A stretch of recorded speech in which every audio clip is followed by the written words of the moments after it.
सबसे अच्छा करना है, बढ़िया। वही गधा नहीं है ना, जिस दिन आपको लगे कि मैं गधा हूं, मेरे से नहीं बनेगा, आंख को बंद करना और इस बड़े गधे को लाओ। ठीक, कि जब प्रिंस गधे से घोड़ा हो सकता है तो हम क्यों नहीं? लेकिन कैसे सर? ऐसे बोलने से नहीं होता सर। पिक्चर में हीरो लोग ऐसे कसम खाते हैं, मैं 1 करोड़ कमाऊंगा और 2 घंटे बाद 1 करोड़ ला के हमको तो कोई 100 रुपये बोले तो सांस टूट जाए, नहीं है ना भाई? तो ऐसे कैसे होगा कि मैं अच्छा नंबर कैसे ला सकता? सुल्तान पिक्चर कितने लोगों ने? हाँ, अब जितने लोग पिक्चर देखे हैं, अब लड़के का सब भगवान इतना बड़ा डांस करेगा, मैं तो डांस में छील जाते ये लड़के बोले हैं और लड़कियां उसको पिंक वाला सूट को देखे थे।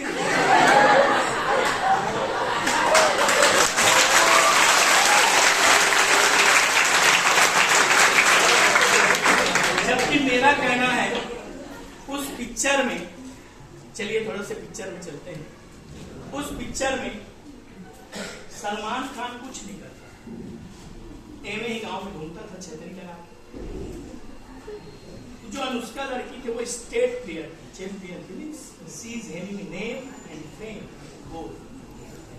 मैंने फर्स्ट टाइम बोला था कि हर आदमी अपने से अच्छे से दोस्ती करना चाहता है, लेकिन वो हमेशा भूल जाता है कि सामने वाला उससे भी अच्छे से दोस्ती करना चाहता है।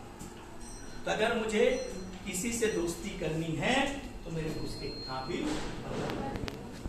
तो उस लड़की ने बोली अपना मुद्दे कराए के बावला हो गया है, गांव में बोलते फिर रहा है मेरी फ्रेंड है, मेरी फ्रेंड है। क्या तेरी फ्रेंड? 6वीं फेल 12वीं पास। ढिंडोरा पीटे, आज के बाद नाच पीटे मुंह ना दिखा, ऐसे बोला। अब उसके बाद सलमान खान अपने वैसे करके रोज घूम रहा, 10 मिनट घुमा था ना, पिक्चर देखे होगे नहीं? yes. तो उसके पिताजी ने बहुत अच्छा बात बोला कि बेटा कदय कदय जीवन में इज्जत पान खातिर इज्जत गंवाण भी। यदि आपको जिंदगी में इज्जत पाना है तो आपको इज्जत गंवाना है। हम गंवाए बेटा उस इज्जत, हम गंवाए उस इज्जत को। जब हम गधे थे ना तो हमारे घर हमारे रिलेटिव्स आते थे, नमस्ते अंकल, मेरे पापा में मिश्रा जी नमस्ते, कितना आया है प्रिंस का परसेंट? गड्ढा देख के छूट पहला बात तो ये 90% निकालने ही नहीं आता है ना। हर गधा अपना बैकअप रखता है ना। कोई पूछते कितना है तेरा परसेंट, ये लड़की मेरे से पूछते कितना है, कितना है, कितना है, कौन से क्लास में? 9 में। कितना पाई है? 90। मैं कितना पाया हूँ? 40। कौन सी क्लास में पढ़ेगी? 10। मैं कौन सी क्लास में पढ़ूंगा? 10। तो परसेंट को चाटेगी, चला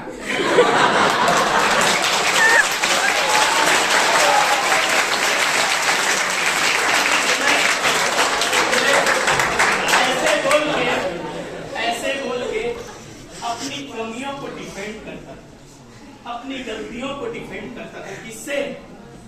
जिनसे मैं आंखें मिला सकता हूं, जिनसे मैं जूझ सकता हूं, जिनसे मैं लड़ सकता हूं। लेकिन जिनके आगे मेरी पलकें झुकनी है, जिनके आगे मेरी पलकें झुकनी है, उनसे मैं लड़ नहीं सकता, उनसे मैं छूटता था। लेकिन वो हर बार आते थे ये पूछने, मेरी बेटी में फर्स्ट आई है, उसका 85% आया है, तो आपके लड़के कितना है? मेरे पिताजी बेटा ड्राइवर हो, वो बहुत तकलीफ गरीबी देखे। आप सबसे भी बोलूंगा मैं कि जो बच्चा दुनिया में, वो बच्चा कभी नहीं बिगड़ेगा जिस बच्चे को ये मालूम हो कि मेरे माँ बाप मेरे को कैसे पाले। हमेशा याद रखिए कि मेरे माँ बाप मेरे को कैसे पाले पोसे हैं। मेरे पिताजी अपने लिए त्योहार में कपड़ा नहीं लेते थे, लेकिन मेरे लिए। तो भगवान ने आज मेरी ऐसी हैसियत रख दी कि आज पहले मैं अपने पिताजी के लिए उनके मन का कपड़ा लेता हूँ। तो वो दिन को याद रहा। तो वो अंकल मेरे घर आते थे, मेरे मौसा जी थे, हर एग्जाम के बाद आए, कहाँ प्लीज, और 2 दिन मेरे बड़ा सदमा में चले। तो मेरे को माँ बाप अपने बच्चों को कभी मत नहीं दिया जब तक बाहर से कोई इंजन न चार्ज करे। सही है कि नहीं? बोले और रमेश तो लड़का कब का है मॉडल, अब आके पापा दवाई देंगे। ऐसा होता है कि नहीं?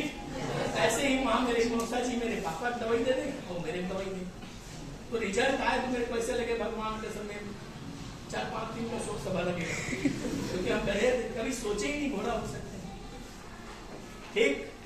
अब उसके बाद जब मैं आया 11th में टॉप किया तो कोई मेरे घर नहीं आया।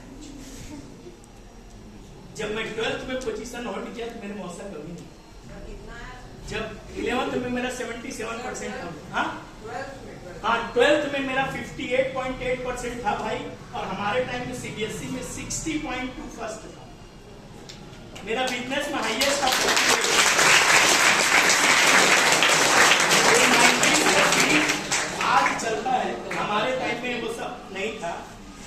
फिर जब मैं अच्छा पढ़ने लगा तो कोई पूछने नहीं लगा तो मैं अच्छा पढ़ा कैसे। बेटा देखो, हर बच्चा जो इतने ऐसा कोई बच्चा नहीं है जो कभी बेइज्जती न सहा। मौसी का, माँ का, पापा का, पड़ोसी का, तो क्या देखा गधी मुरबाई ऐसे बोलते हैं ना। और फिर वो माँ आके उस चीज को आपको बोलती है बड़ा काम से करिए, और मैं इसके लिए बायो ले गधी ऐसे बोलती है, तब भी तुमको एक नहीं करना है। देखो कोई अगर हमको बोल दे गधे हैं और अगर हम रिएक्ट कर दिए, it means I am accepting कि मैं गधा।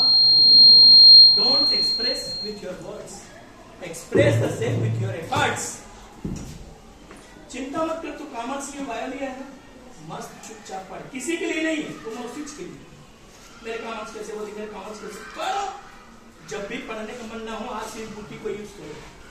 तेरे क्लास में कोई बेइज्जती किया हो, कोई लड़की या लड़का आपस में एक दूसरे के लिए स्मार्ट बने हो, ऐसे कुछ नहीं कर सकता गधा। पढ़ना भाई, अगले बार पता मैं गधा नहीं हूँ, घोड़ा हो गई। मैं पढ़ नहीं रहा था इसलिए तू आगे, क्योंकि जिस दिन मैं पढ़ने लगूंगा ना, कहते हैं ना दीवार पिक्चर का कि हम जहाँ खड़े होते हैं लाइन वही।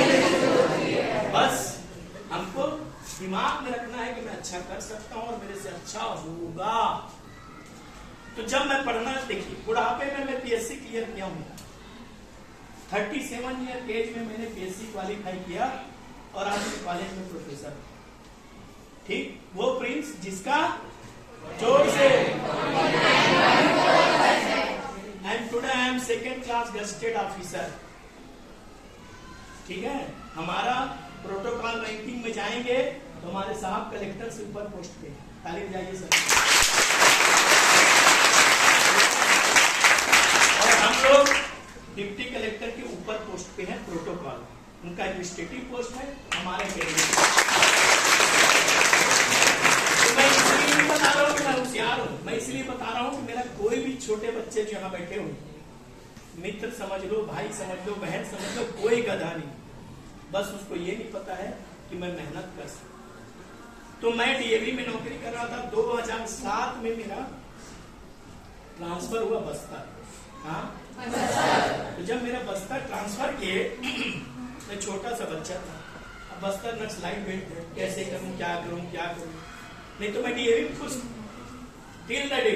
जो मजा मेरे को पढ़ाने में और मतलब डीएवी में जो मेरे को मेहनत का मजा मिला, वो मजा आज तक नहीं मिला, क्योंकि बच्चे आपके जैसे मोहब्बत से। और मेरे को कॉमर्स में हमेशा रॉ मिलते थे। मैं कॉमर्स का नाम रखा था शरणार्थी कैंप, जो सब जगह से छट गए वो यहाँ, लेकिन इन बच्चों को बोलता था। हाँ, अब क्या हुआ बेटा, एक छोटा सा वाक्य। डीएवी में थे हम लोग, टीचर्स में बड़ा कॉम्पिटिशन था और ये होना चाहिए कॉम्पिटिशन। ठीक, तो पढ़ाई कैसे करना चाहिए? जब भी आपको लगे, वाक्य बताऊंगा, जब भी आपको लगे कि मेरा पढ़ने का मन नहीं है, तो मेरा पढ़ने का मन नहीं होता था बेटा, मैंने ट्रांसफर कर दिए, मेरा छोटा सा बच्चा है, कैसे मैं आगे अपना नौकरी करूंगा, कैसे मेरे परिवार को पालूंगा, मेरे को वहां जाना पड़ेगा, मेरे मदद वादत से दूर रहना पड़ेगा, बहुत सारा मेरे को मानसिक टेंशन उस बीच में रहा। और उसी बीच में पीएससी निकला, तो नौकरी का टेंशन, घर का टेंशन। लेकिन जब पढ़ने बैठता था ना, तो उस प्रिंसिपल को, जिनको मैं अपना गुरु मानता था, मेरे प्रशासनिक गुरु थे, उनको श्री एस के राय सर, मेरे प्रशासनिक गुरु हैं, जितना भी एडमिनिस्ट्रेशन जानता हूं उनके दया से। लेकिन सितारे जब आपके विपरीत हों तो आपके अपने भी आपके दुश्मन हो जाते हैं। तो लास्ट में उन्हीं से झगड़ा हुआ, तो मैं जब भी पढ़ने बैठूं तो एक बार उनको जरूर गाली दी कि आज इनके कारण मेरी ये स्थिति है, तो हे भगवान मेरे इस लायक बना दे कि मैं इनके आगे जाके खड़े हूं।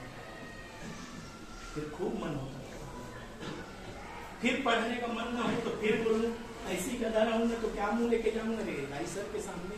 किसी से मतलब नहीं, ना मेरी माँ, ना मेरे पिताजी, ना मेरे रिश्तेदार, मेरे को केवल वो प्रिंसिपल। और याद रखिए, जिस दिन मेरा सिलेक्शन हुआ अगले दिन मैं गाड़ी करके बिलासपुर गया था, जब उनका ट्रांसफर हो गया, और बिलासपुर जाकर उनके पैर में 1 किलो काजू कतली मिठाई रखा और बोला थैंक यू सर, ना आप मेरा ट्रांसफर करते और ना आज मैं प्रोफेसर रहता। तो मेरे प्रोफेसर बनने का क्रेडिट आपको जाता है, क्योंकि मैं जब भी पढ़ा आपको याद करता। सही है? तो जब भी हमको अपने दुश्मन को याद, जो मेरे घर में आके मेरी मम्मी को माचिस मार के चले जाती है, मैं भूखते रहती हूँ। भूखना नहीं है नंबर 1। अब ये लड़की बायो करके इसको ढूंढे, इसको कॉमर्स में नहीं करती। अब जब रिजल्ट आया तो बायो वाली सप्ली आ गई, बायो वाली और कॉमर्स वाली 40% लेके पास होगी। तब कौन जाएगी घूमने किसके घर पर? कैसे जाएगी? नमस्ते।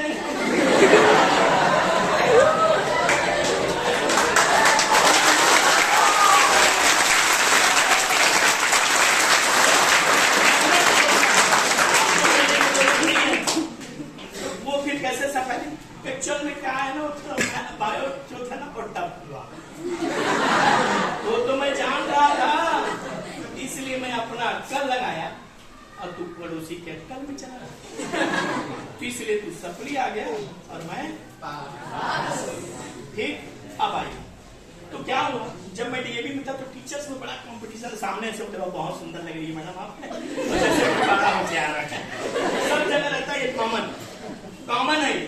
तो मेरे यहाँ बच्चे कॉमर्स माने बदमाश, कोई ऐसे व्यू है दिमाग, बच्चे बदमाश नहीं, कॉमर्स के बच्चे बदमाशी करते, साइंस वाले खोजते आ जाए, देख रहा है तेरे बच्चे लोग बेग लेके भाग गए हैं। और जब वही मेरा बच्चा दौड़ के फर्स्ट आ जाए एथलेटिक में, सर आपके बच्चे कितना अच्छा खेला है, माने भाग जाए कॉमर्स के बच्चे है और मेडल पाए तो हमारे बच्चे, मैं बोला अगले दिन से बता देना कब हमारे बच्चे, है ना। तो हुआ ये कि कॉमर्स की जब टाइम टेबल बनती है बेटा, तो उसमें बहुत सारे पीरियड कॉमर्स के टीचर के रहते हैं, मतलब 8 पीरियड में एटलीस्ट 4-5 पीरियड, 4 पीरियड मिनिमम एक ही टीचर के मुंह देखते हैं, क्योंकि बिजनेस अकाउंट से एक ही टीचर पढ़ाता है। तो मेरा शुरू से आदत रहा है कि मैं बच्चों को कभी भी थोपता नहीं हूँ, कोई चीज तेरा मन है तो पढ़ाऊंगा, नहीं है तो कल पढ़ेंगे, कोई दिक्कत नहीं। तो 3 पीरियड पढ़ाऊं, 1 पीरियड बच्चों खेलने के लिए, अब बच्चे मस्त। अब इसी कैंपस से तो ग्राउंड जाओगे ना, तो सबको नजर ऐसे गड़ा रहे। अब साइंस की टीचर अपने क्लास में जाके बोली, देखो कॉमर्स के बच्चों को every now and then they are in the ground, they are always busy in sports and other games. अब उसमें हमारे भी एक शुभचिंतक थे जिससे मैं मुस्कुरा बात करता था, कैसी बेटा, तो धीरे से मेरे कान में नया बयान देख क्या कर रही, बच्चे भी आपस में शेयर करते हैं ना, आप लोग हमारी खिंचाई ऊपर है हमारे क्लास में, कैसे वो मैडम बोल रही थी कॉमर्स में 3 बार ग्राउंड, ये भी ठीक है। अब मैं दूसरा टीचर रहता कैसे करता, बना रहना क्या करता है, मैं बोला सुनो, आज के बाद कोई भी बच्चा ग्राउंड जाएगा तो उसके हाथ में कॉपी और बुक होना ही चाहिए, कॉपी बुक हाथ में रखिए, ग्राउंड जाओ, पेड़ के नीचे प्रणाम करके रखो, मस्त खेलो, फिर कॉपी किताब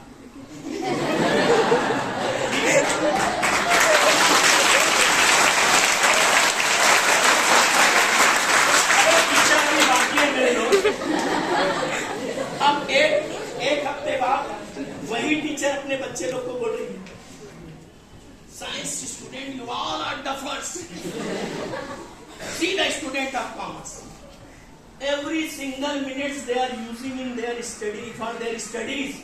Even if they are in ground, they don't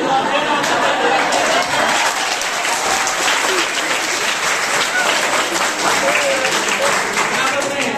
भीड़ में गधे चलते हैं, जो हट के चलता है उसी को सब पहचानते हैं। ये कॉमर्स का कॉन्सेप्ट ले गए उधर। लास्ट, बहुत बहुत धन्यवाद बच्चों। किसी को कुछ पूछना हो तो पूछ लो, किसी को कोई क्वेश्चन पूछना है, सर मेरे को ये प्रॉब्लम होता है, मैं